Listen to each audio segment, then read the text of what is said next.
it gives me an immense pleasure that somebody, an industry expert and a leader have joined us today. And let me just introduce him.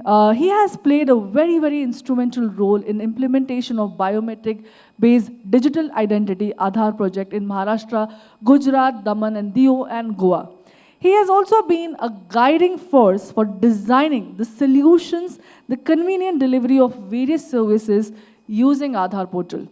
He was in various committees to look into the strengthening of Aadhaar enrollment process, at the same time revisiting the regulations and automation process, and of course, updating and enrolling it in a very vast landscape. Let us now welcome the leader and expertise out here, Sumnesh Joshi, Deputy Director General, Minister of Communications, Government of India. And it's a very great thing that you have come here, sir. And you know, his interaction I have also personally seen, and I've also witnessed him talking about how detailedly you made sure that Aadhaar actually reaches the larger landscape, just not in Maharashtra, but Goa, Daman, Diu, and various aspects of this, because even 2-tier, 3-tier cities, and he has played a significant role in doing that. I think we can have a huge round of applause for your expertise in that. And let us now learn how we can do that. I mean, that entire thing, strategies and the challenges, how he has outwitted. Let us learn from that. But before going ahead with that, I'll request Mr. Manoj Agarwal to please join us on stage to felicitate our chief guest. Can we have a huge round of applause for both of them? And an amazing thing it is, because today as we start on a very knowledgeable aspect, it's very important to learn and unlearn certain things. And of course, when technology meets BFSI sector industry, there is a robust growth that we all want to witness. Thank you, sir. Thank you for joining. Can we have a huge round of applause for Mr. Joshi? So very good morning to everyone. And now the house is getting full because of rain. Maybe many are on the way to join this conference. And first of all, I would like to thank Banking Frontier inviting me here to share my thoughts. See, really I feel very happy when I'm amidst of all the stalwarts of the BFSI sector. Maybe I'm a communication person, but working in the digital identity, DPI and communication, and closely with all the fintech stalwarts. So sometimes I also think that I'm also a banker. Or in a BFSI institute. Of course, I'm a part of the BFSI sector in a way. So, see, in July 22, when Honorable Prime Minister has defined that the next 10 years is a decade, and we are seeing that the pace at which we are moving forward, we are just seeing how the things are changing in our country at very fast pace. It's not that the slow pace, very fast pace. We have seen, if we just look at last 10 years, we can see lots of things we have seen. A robust digital ecosystem has been created. Because we want to deliver the service in a paperless manner, cashless manner, the presenceless manner, and reap the benefit of the true power of the GEM Trinity, Jandhan, Aadhaar, and mobile. There are 8 goals where this financial inclusion is having the prominent space. Without that financial inclusion, it's difficult to achieve those SDGs, whether to reduce the digital divide or eradicate the hunger, poverty, etc., all sustainable development. So this robust system, we started with, of course, Aadhaar, 1.4 billion digital identity that we have given. Nowhere in the world anyone has given so-called legal identity, which can be verified online anytime. And then next is bank accounts. Now, everyone is having a bank account. Initially, when Aadhaar was not there, in the absence of the KYC, bank accounts were not able to get opened. But now the second foundation, so Aadhaar is one foundation, another core and foundation is the bank account. So bank accounts are there. for everyone, whether it's a street vendor or the vegetable hawker or an milk wala, everyone is having the bank account. And because of this bank account, the direct benefit transfers are happening. So there is one part of the story. I will not go into the detail of that. Then what more we require in the ecosystem is the connectivity. Of course, the applications are there, identity is there, bank account is there, but how to serve the people in the remote hinterland or even anywhere. So we require a robust ecosystem to provide the connectivity. And we have good network of mobile. Almost everywhere 4G is there, and in the 5G also, in October 2022, when Honorable Prime Minister launched this 5G, and we are the one of the country who has rolled out fastest the 5G in our country. And with the 5G or 4G, again, Honorable Prime Minister's vision is to ensure the high-speed connectivity in the villages also, where no coverage, or maybe the 2G. So there are 26,000 odd villages. So there also, Government of India working with Make in India technology in the 4G. So that by this year end is going to be achieve all those villages, the connectivity. And 200 lakh, around 2 lakh plus gram panchayats are having the optical fibers, and for remaining also under BharatNet phase 3, this connectivity piece is going, because the connectivity is very, very important piece in the digital ecosystem. Just like when we start any industry, what we want, that, okay, roads are there, all other infrastructure, electricity. But now this is again a core, requirement that digital highway should be there, because without connectivity, we can't, even not only the services, even the manufacturing industry also we require, the connectivity, because we need to control everything real time, online, in the network operating centers. So we require high-speed connectivity. So connectivity is again is a fundamental requirement to start any service or the manufacturing. And then another piece in this digital ecosystem is how to consume the services and how to provide the service. We require a last mile device. So maybe any electronic device that we call a point of sale device or point of service device, point of presence device. But right now, the mobile and these devices are become synonym. So Android-based or iOS-based, all these devices are working. But we want this should be affordable. It's not that only 40,000, 50,000 phone one can use. So what we want, the smartphone should be available in the affordable price around 5,000 rupees. Now it is available in our country, because last 10 years, 270 plus companies have started manufacturing mobile here. Earlier, 98% mobile phones were imported. Now, 99.2% phones we are using Make in India. So that's a great achievement. And so the entire ecosystem, so now last mile device is available, connectivity is available, identity is available, then your bank accounts are available. So all these are the core things. Now we have to innovate. What Manoj just said, that out-of-box thinking. So now, see, all ingredients are there. Now we have to create a dish, a tasty dish, healthy dish, full of nutrition, so everyone can like it, right, and enjoy. So this is, the task the industry has, that how to innovate and come out with different financial products.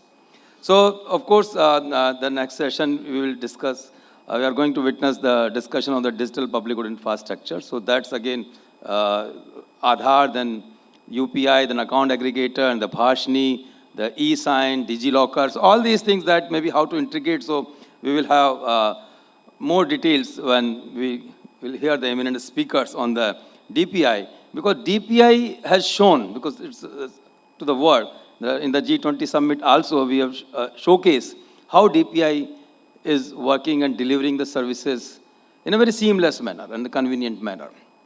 Right? Objective is, you have to make an application for taking a service or benefit. Now using the DPI, the data is with us. Now government is reaching towards the citizen. Why one should apply for a service? If I know, okay, this is a farmer having this much of the land, this belongs to this caste, this from geography. So all these things are having, so for what someone is waiting. So the service will be delivered. So it's a proactive approach. So power of GEM, we have to, see. And what is happening in this when we have become digital, and we are seeing the UPI transaction, 13 billion transaction, more than 13 billion in a month. It's a mind-boggling. Still, many countries are after us. How you have done it at such a huge scale, right? Because even in the US, you will not find these type of things. Because one of the conference when I shared this thing, that they simply said that we are not having the infrastructure like this. We just master Visa card and some point of, sale. This mobile to mobile, transaction, the way we are 5 rupees and 10 rupees low ticket. And what we are seeing in the ecosystem, people are not even accepting the cash also. There are, even some restaurants and something, no, we allow only the customer who can pay using the UPI, no cash business. This is how we have marched towards this digital economy. So one good part when everything is coming digital. So information-based lending has started now.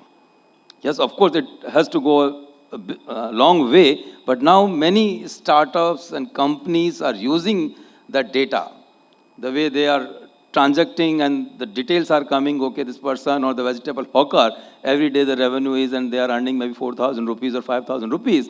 So maybe 50,000 rupees, 1 lakh rupees loan can be given based on that information and some other parameters. So now products are coming. But now we have to think that how we can use whatever the data available with us using the API approach and now many algorithms, now AI, ML, right? So that one has to think and use that how we can provide the quick service. Already RBI Innovation Hub has launched public tech credit, the frictionless credit system that is integrated with the CIBIL and the farmers' data and the Bhashni. And so all these things they have integrated. Now it's a high time that one can use those type of public good infrastructure and create the loan product so we can give the loan in a minute instead of 7 days or 15 days. So that is our objective, right? Now, when we talk about the AI ML, so what artificial intelligence? It's that we are training the machines. So how we are training the machine? We are giving so much of data to the machine. So the worry is that, when we are working on these type of models, one has to be very cautious that which data you are using to train the machine, right? That is very, very important piece. So if we give the good data, validated data, then the machine will give the good result because they can deliver the result what type of training you are giving, what type of data you are giving. And with the AI ML, when lots of data is there, you are consuming or you are processing the data, security and privacy, these two aspects one has to look into. It is very, very important that the data security one has to work because right now we are witnessing a surge in the fraudulent activities, number of unsolicited call and phishing messages are coming, linking. So all these cyber frauds are increasing. So one has to look into that why. So we have to just nail at the root cause. So we have to find out, we have to crunch the data from where, so we have to safeguard. See, one way entity can say that this person has given the OTP, what should I do? It's not my fault, but no, we have to think. See, when we are in the world of technology, see, I can say probably, no, my product is such a manner, no one can, make you fraud, right? There are enough number of authentications are available. So one has to think from that perspective. It's not that everything, because this is a country where many people, and here the definition of financial illiterate is not that someone can do the mathematics. Even so-called PhD also financially illiterate, I can say. Because they themselves are not aware that what to do. So that's again a task that how to educate all the customers and make them aware that what to do, what to not to do. But apart from that, using this technology, I think there's a need of the hour, again, the out-of-box thinking that we should make our product robust enough that can withstand all these fraudulent activities, and we can give the assurance to the customer that please go ahead and use my product. Nothing is going to be harmed. Right? No one can, Jamtara people can make you the fool, even if you share the password inadvertently. So this is how one has to think. Then next thing is happening in the ecosystem is 5G and the Internet of Things. This again, the new area. and we are going to witness lots of things. So industry is working how to use the Internet of Things. So of course, in the financial sector, is a great use of IoTs, right? Maybe to access the risk of a particular geography or a particular area, right? Or what risk associated when we give the loan for a particular crop in a particular area to the farmers. That data in the real time can come and use the data imaging coming from the drone, etc. Then again on the ATM, you have the CCTV. Bank branches, you have a CCTV. You analyze the data, find out how many customers are coming, what type of customers coming, happy, sad, all these things, and which counter they are spending more time, what type of product. So, and then using the AR and VR also, you can make the visit of the customer more, the immersive in the bank branch. And it's not that he's asking someone, okay, that person is on leave, now you have to come again. And the financial expert today is on leave, so maybe after two. So all these things happening, but with the state-of-art bank branch using the AR, VR, so maybe we can provide the services, right? Maybe at the branch or maybe at the home or in the assisted mode. So that sort of thing, we have to think that how we can use this power of the 5G in the coming time, because there's a latency, no latency almost, and almost real-time communication. So because in the financial sector, the moment, there's a delay, right? And especially in the share market or stock market. So, one can design tools, right? Okay, you want a loan for, say, maybe 15 minutes. Maybe those type of device, something can happen. Okay, I want just for 15 minutes loan. I will pay, right? So instantly loan is approved, and then after 15 minutes, I consumed, and then I will pay. So many things you can think using the, technologies and how IoT, and now Internet of Things, again, agriculture, lots of use of IoT devices to increase the productivity of the farmers. Now, sometimes we think that how banks are related, financial institutions are related with those farmers, the agriculture thing. But no, we have to think. You are providing the loan to the farmer. What do you think? That, okay, you will earn something, he will pay the loan in time, and if his income is increased, so of course because your bank account, income is increasing. If you're assisting using your business correspondence or your bank branches or your officers, that how IoTs can be used to increase the productivity or soil testing or the moisture testing or what type of pesticide is required. So you can handhold from the banking perspectives. See, as on date, also the banking industry is doing when they approach to the big client, especially the government, that please give me the float, I will make the IT system free for you. Why you are doing? Because you want the business. So similarly, here also you can help using those state-of-art technology that farmer can't use IoT. So you can assist them and increase the productivity. Ultimately, the economy will boom, and you will also get. Then he will repay. Then again, it's a win-win situation for everyone. So idea is that we have to use the available resources in our ecosystem. For example, now Open Network Digital Commerce, ONDC, has also come. And ONDC, I don't know now, it's again next, boom after UPI. Very soon you will see where we can onboard many sellers, maybe the artisan or maybe the homemaker, one can sell anything. Maybe the low-ticket transactions also. So if you are opening an account for a person, if you onboard that person on the ONDC, because it's, because they are not, they don't know how to, get onboarded on the ONDC, but if you can help them. So bank account is with you, you onboard, he starts selling, right, in a very easy manner, because he simply just published the product. So whatever the earning is coming, which bank account is coming? It is coming in your bank account only. And then further different products. So what I request the ecosystem partners that it's not only the opening of the bank account. Now, opening of the bank account is not a financial inclusion. It is done. It is the core. Now we have to think out of the box other products also, whether it's a mutual fund. Now, mutual fund, again, it's a huge scope, huge market in our country. Why only some literate people or maybe who are getting the assistance can investing in the mutual fund and getting 15% or 20% return, right? Many people in our country having maybe 30,000, 40,000, 50,000 per month income, but they are not able to invest it. So using all this AI ML technology and all the data crunching, maybe even someone is having a good amount of money, but they don't know where to invest. So you can say, okay, for next 6 months, you are going to have this much of surplus, you invest in this. After, say, maybe 8 months, you require a loan. So see, all this data is coming, so one has to go into the detail. But mind it, all these things, whatever you are designing, the privacy should be respected. So the DPDP Act already passed. Very soon it is going to be implemented. So we have to be very, very cautious when we use the data. Consent-driven architecture should be in place. So that we have to start. So of course in fintech industry, what I have seen, it's almost, people are going, but still we have to look into from that perspective that whatever data we are collecting or using and getting the intelligence from there, maybe for the benefit of the consumer, but we have to take the consent of that consumer.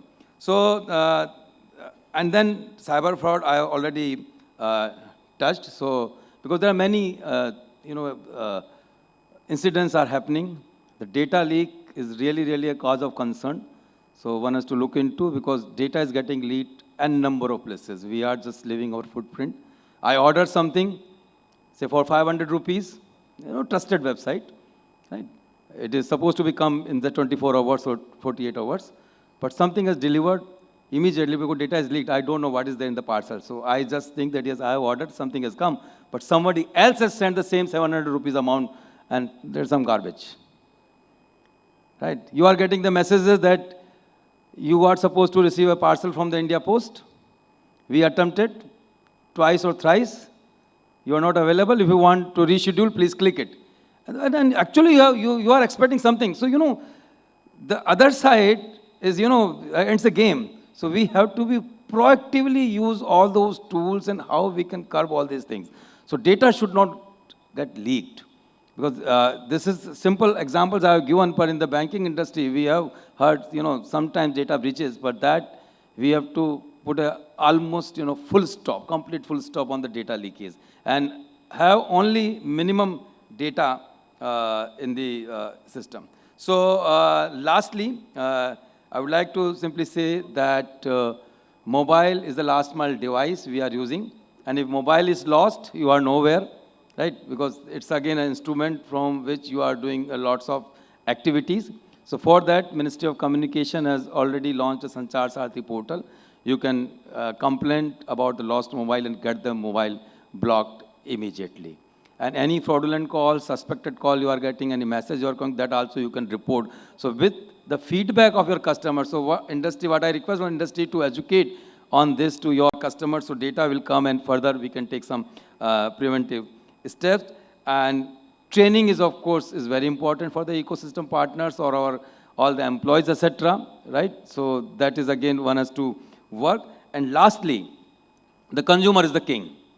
So we should have very robust system to take the feedback and to resolve the grievances, because this is really a pain area where sometimes someone is stuck, maybe for 7 days, 10 days, 15 days, just the mails are getting exchanged, and then again everything is on the stake, and the brand name is also on the stake, and people are not getting satisfied. So that we have to look into. So I wish all the best for this conference, and thank you very much again to organizer for inviting me here. Thanks a lot.